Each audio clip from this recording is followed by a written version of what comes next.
Atenção, senhoras e senhores. A partir de agora, a TV Mais orgulhosamente apresenta Show Mais. E com vocês, ele, Darcio Arruda. Alô, alô, pessoal. Obrigado. Muitíssimo obrigado. Obrigado mais uma vez pela presença de todos. Aqui estamos. Hoje eu vou fazer uma abertura totalmente diferenciada. Vocês aí no controle geral, Street Master, fiquem preparados porque tudo pode acontecer. Como, por exemplo, o programa de hoje leva o número 2552. É verdade. E vocês podem participar do nosso programa digitando apenas então somente o www.tvmaisabc.com.br. Cuidado com o mais, escreva-o por extenso, M-A-I-S. E eu pergunto a parte operacional, rapidinho. Vocês estão a fim de colocar mais esta edição do Show Mais no ar? Sim ou não? Sim! Então, tripulação, atenção, senhores passageiros, aqui é o comandante Arruda. Preparar a aeronave para a decolagem imediata.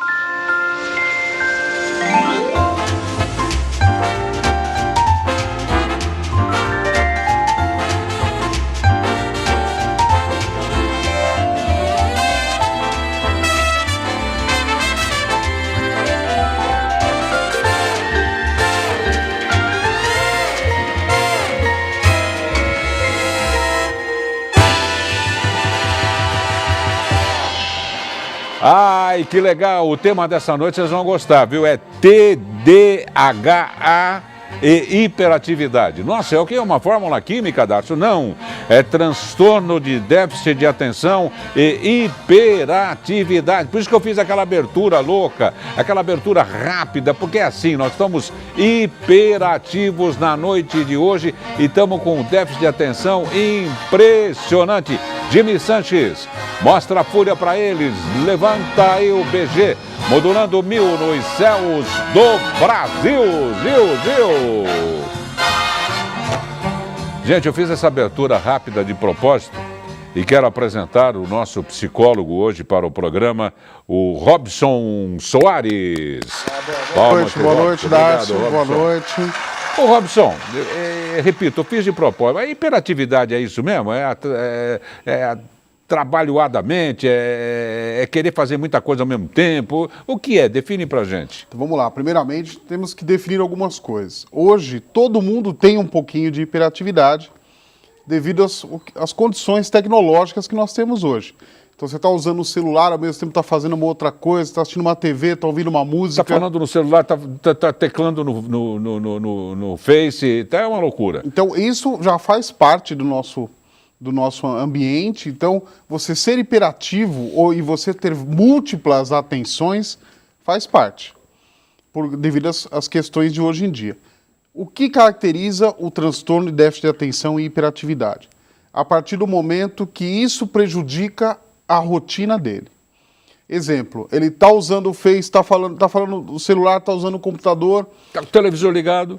O televisor ligado, fazendo tudo ao mesmo tempo e não produzindo, ou seja, não fazendo nada de nada. Agora, se ele produzir alguma coisa, significa que ele não tem esse transtorno. O transtorno, ele é biológico, ou seja, ele é caracterizado por o cérebro mesmo, vinculado à neurologia, porém, ele é comportamental, ou seja, nós criamos esse comportamento devido às necessidades que nós temos. Esse produzir alguma coisa é trazer algum benefício para ele, que ele poderia, por exemplo, estar tomando banho, depois jantando, esquentando a janta, ou pedindo um delivery. Ele não está fazendo nada disso, ele está absorto lá, mergulhado nessas supostas obrigações e depois sobra para ele mesmo. E ele não gera mais nada. Eu atendi um paciente que foi diagnosticado com esse transtorno. Ele tinha, só de altura, 2,10 metros. Ô, louco! Com 15 anos de idade, né? É uma disfunção. Ele acabou ocasionando tudo, transtorno quanto a disfunção, né? E o que acontecia? Ele não conseguia se concentrar no jogo de basquete, por exemplo. Então ele ia jogar, ele pegava a bola e ele não conseguia produzir. Ele pegava aquela bola e não conseguia sair daquela situação. Porque ele estava pensando em outra coisa, o cérebro dele estava longe. né? Então, isso também nós temos. Você está mexendo numa coisa, ao mesmo tempo está longe. A partir do momento que você percebe isso, você consegue descrever, falar, nossa, eu estou longe, já não é o transtorno. Tá. A pessoa que está vinculada ao transtorno, Ela ao está no déficit, epicentro da coisa e não vê ela não nada. percebe. Então ela fala, não, mas eu estou fazendo isso e ao mesmo tempo estou fazendo outra coisa, mas ela não percebe que está nesse processo. Nossa, Robson, deve estar cheio de gente assim, viu? E a gente, se bobear, entra nessa também. Se não é biológico é 5% das crianças e adolescentes que caracterizar com esse transtorno. Mas a mudança comportamental acaba virando isso. Então tem muitas pessoas que adquirem esse transtorno, ou seja, esse conjunto de sintomas por medidas comportamentais, principalmente por dependências de você querer o tempo todo fazer 1000 coisas ao mesmo tempo. E vai virando material biológico, vai virando físico? Vai acabar virando. Você acaba entrando nesse ciclo e acaba automaticamente, eu estou com déficit de atenção. Exemplo, a pessoa vai até assistir uma aula e de repente, num dia ela está assistindo e viajou, a cabeça dela viajou, um dia. No segundo, no terceiro, a partir do momento que vira uma rotina e prejudica o meu desempenho escolar, aí tem que ser avaliado. E fazer as coisas automaticamente falando deve terminar nisso também. Você acaba de fazer uma coisa e fala, pô, não lembro que você já foi lá. De tanto que você já foi, que você já fez, você não lembra que você foi e que você fez. Isso, o cérebro entra num looping, né, num ciclo. Exatamente. Aí você volta para checar onde você perde tempo, se autodesprestigia, que você não tem certeza absoluta se você desligou. O botão do gás, por exemplo, está lá na cama deitado, fala, ixi, Maria, será que eu fechei o gás ou não fechei? Então, será que teria a torradeira da tomada? Pô? A partir do momento que entra o questionamento, já não é um transtorno. Porque é o momento que você descreve, você entra... Peraí, será que eu fechei o gás?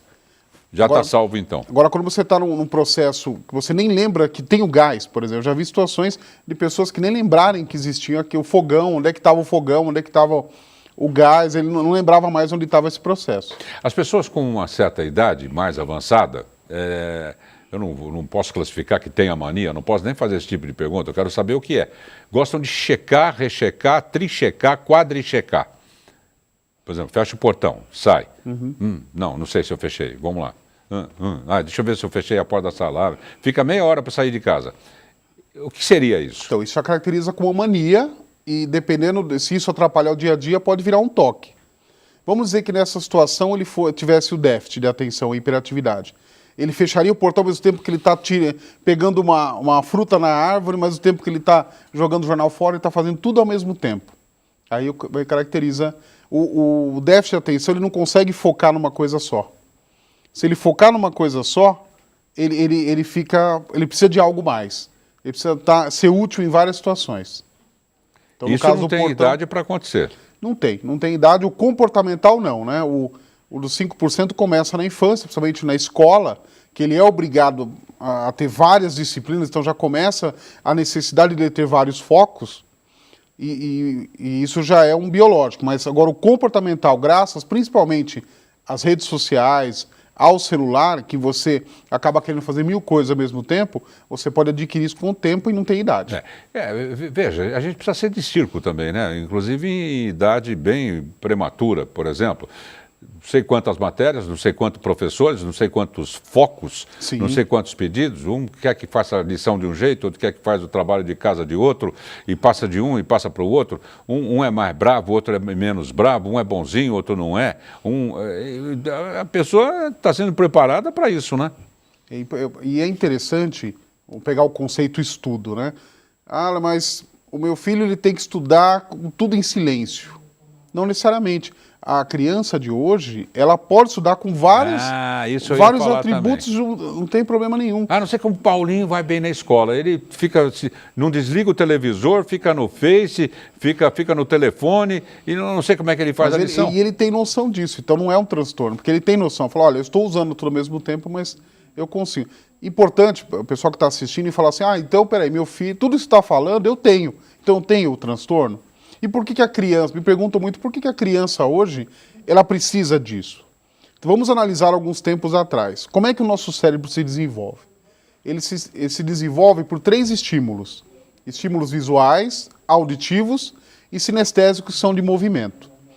Pegar os bebês antigos, lá dos 1900, que nasceram na época de 1900, qual o estímulo que ele tinha? Era só em casa mesmo, televisão no máximo.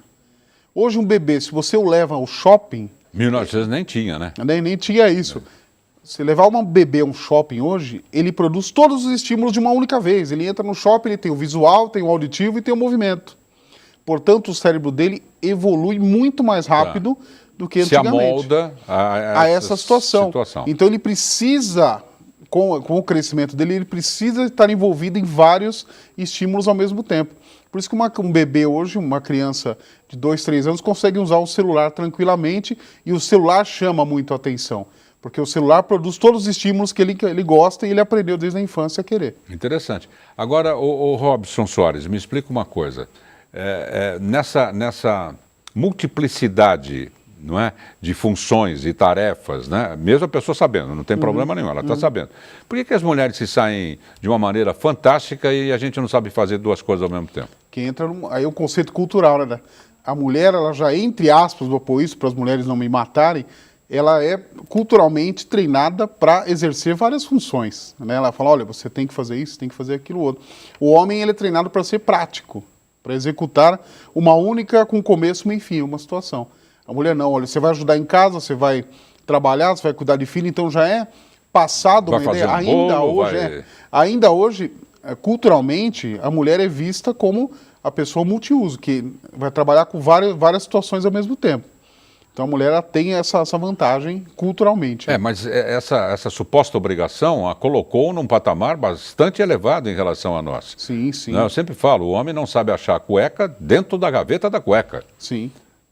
Isso nos coloca numa posição de inferioridade, de falta de traquejo, digamos assim, né? O homem, hoje, para disputar com a mulher, e até mesmo no ramo empresarial, a mulher hoje ela consegue ser mais produtiva com várias situações ao mesmo tempo do que o próprio homem. Então, realmente, os homens têm que tomar cuidado com isso. Isso, Robson, você citou um bebê de 1900, achei interessante que na hora mesmo eu já bolei a figura, não é? De que estímulo ele tinha? Não tinha estímulo nenhum. Acho que os primeiros estímulos é aquele palhacinho de berço, isso, né? o mobile, né? Ele ficava lá que nem um Zé Mané olhando. Isso, é verdade. Hoje em dia já não é mais assim. Não, hoje você tem várias outras... O mobile já é mais tecnológico, o próprio quarto da criança já é mais tecnológico.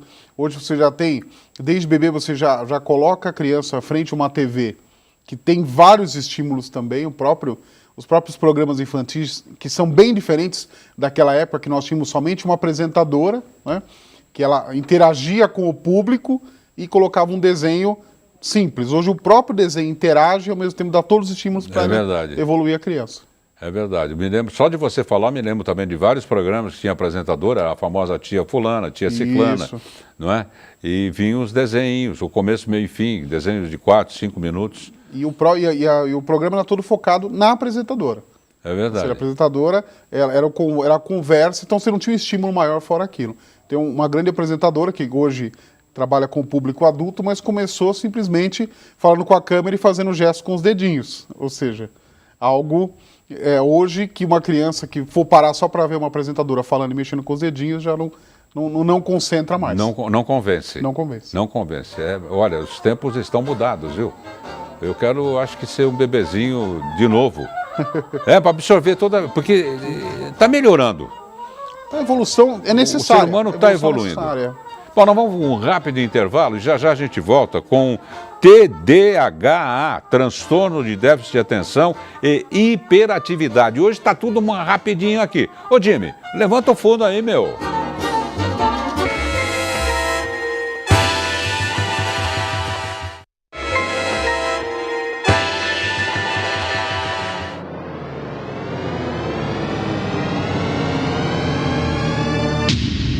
Atenção, a TV Mais adverte.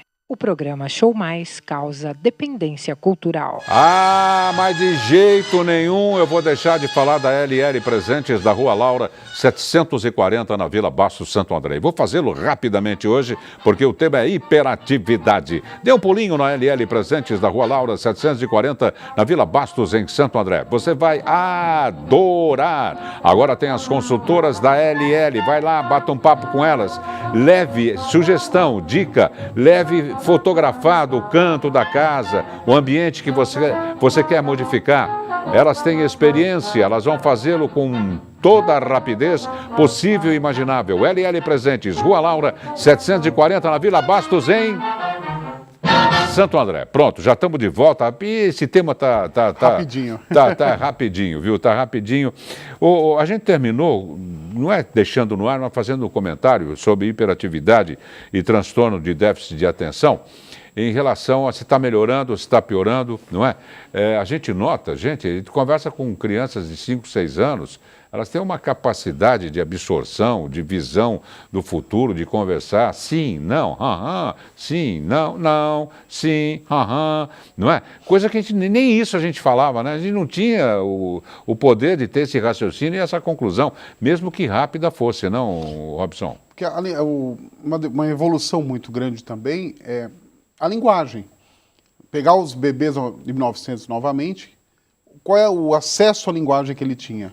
Conversa de pai e mãe. E às vezes o próprio pai e a mãe não tinha uma conversa, digamos assim, de muito estudo ou de muito conhecimento.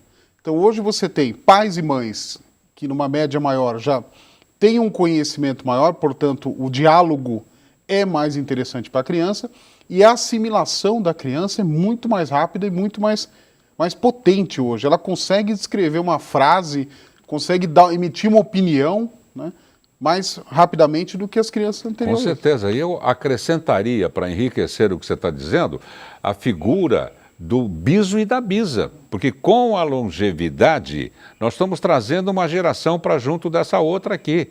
E isso é muito importante. Né? Mesmo que sejam conceitos mais antigos, mas são conceitos enraizados na história, na vivência, não é? Que, quando absorvido por esse nenê da modernidade, só vai trazer benefício, mal nenhum vai fazer, não, Robson? Com certeza, só vai acrescentar.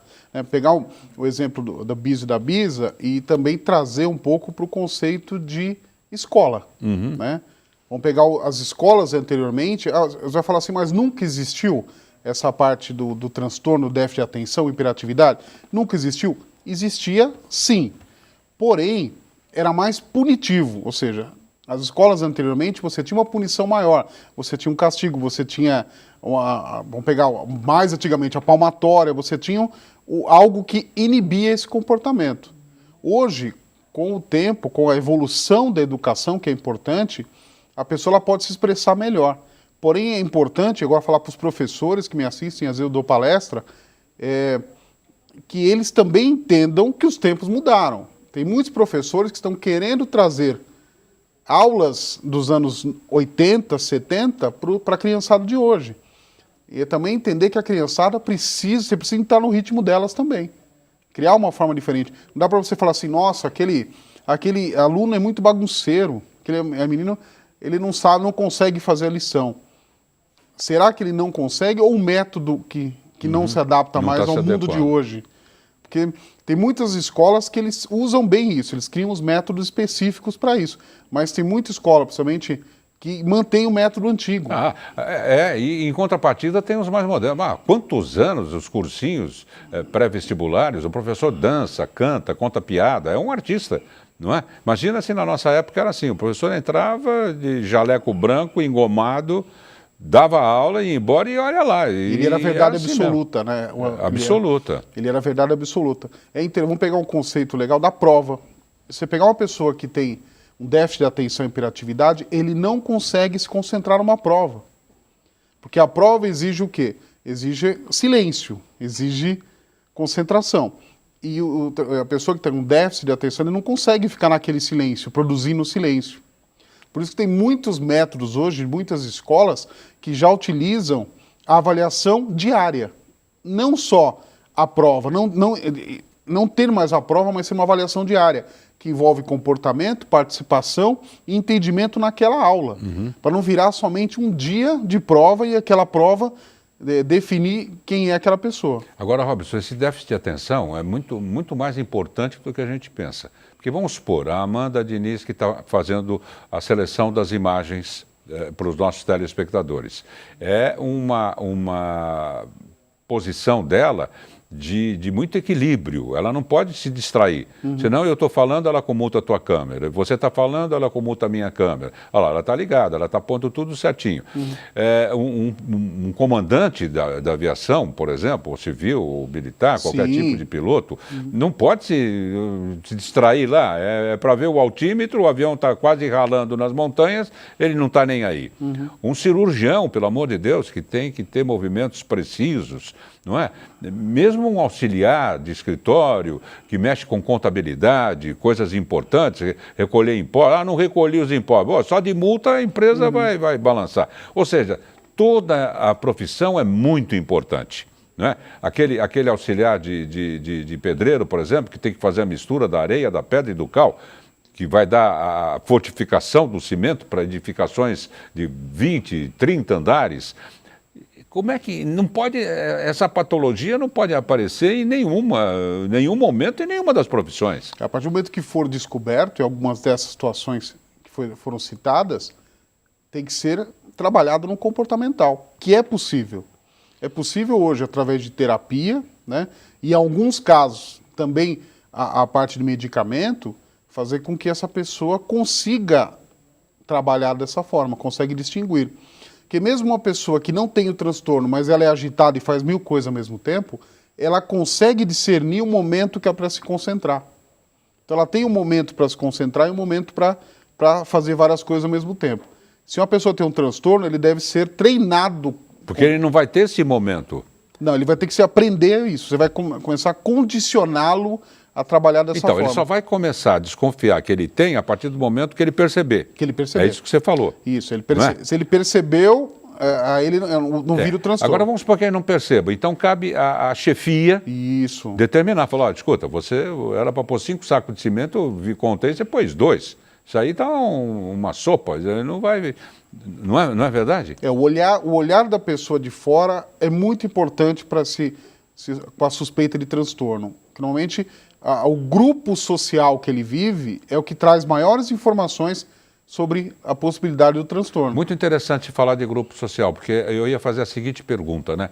Isso depende, por exemplo, de que país nós estamos falando, se de um país, do Brasil, por exemplo, se é do Norte, do Nordeste, do Centro-Oeste, do Sul, que tipo de atividade? Atividade rural, atividade não rural, não é?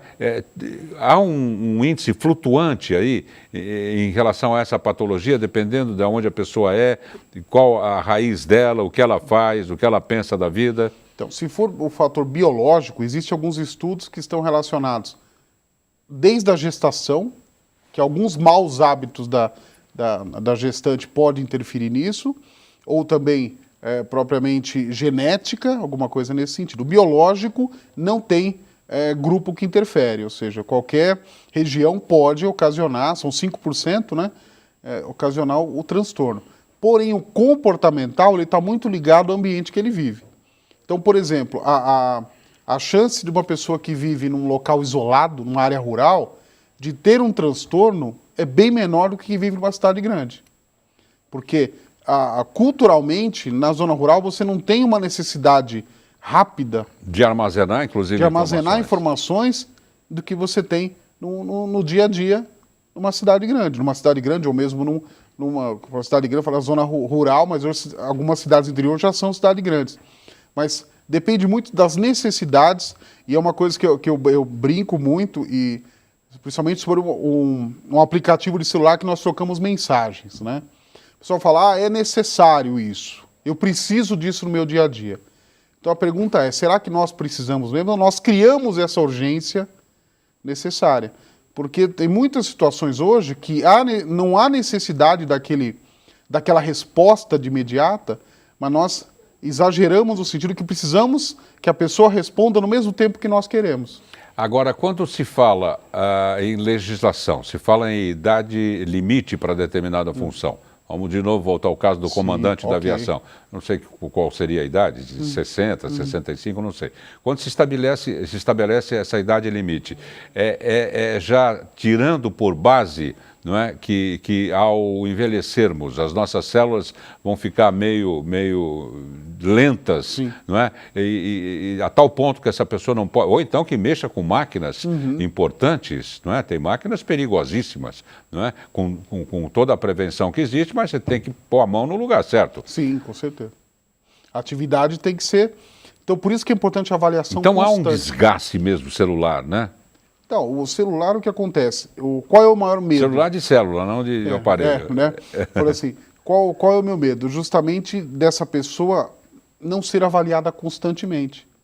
Ela precisa ser avaliada constantemente. Perfeito, então, perfeito. você tem que ter um controle... E cada vez em menos tempo, né? Menos tempo. Para quê? Para que essa pessoa ela entenda a evolução dela e ela entenda. Porque guardem o seguinte, a partir do momento que você conhece o que está acontecendo com você, você consegue mudanças e se adequar a isso.